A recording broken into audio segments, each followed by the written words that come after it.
Class 4-এর ভাইয়ের সঙ্গে কথা কাটাকাটি হওয়ার পরেই হুগলির চুঁচুড়ার কাপাসডাঙ্গা থেকে নিখোঁজ এক উচ্চ মাধ্যমিক পরীক্ষার্থী। 3রা মার্চ সোমবার শুরু উচ্চ মাধ্যমিক পরীক্ষা। 18ই মার্চ পর্যন্ত পরীক্ষা চলবে। তার আগেই ছেলের খোঁজ না মেলায় যথেষ্ট উদ্বেগে রয়েছেন নিখোঁজ সুমনের বাবা সঞ্জীব পাল এবং মা গীতা পাল। পরিবার সূত্রে দাবি, এবারে স্কুল টেস্টে 82% নাম্বার পেয়েছিল বড় ছেলে সুমন। সম্প্রতি নিজের ছোট ভাইয়ের সঙ্গে সামান্য কথা কাটাকাটি হয় তারপর থেকে নিখোঁজ হয়ে যায় সুমন। তার বাবা মায়ের দাবি, ঘরে সুমনের স্কুল ব্যাগ, মোবাইল নেই। ফোনে রিং হলেও কিছুক্ষণের মধ্যেই তা কেটে দেওয়া হচ্ছে। চুঁচুড়া থানাতে অভিযোগ দায়ের করা হয়েছে। নিখোঁজ পরীক্ষার্থীর খোঁজে তল্লাশি শুরু করেছে পুলিশ।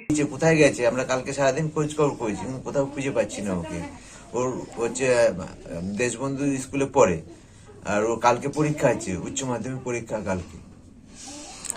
সেই জন্য আমরা চিন্তা করছি কোথায় গেল ছেলেটা, খুঁজে পাচ্ছি না।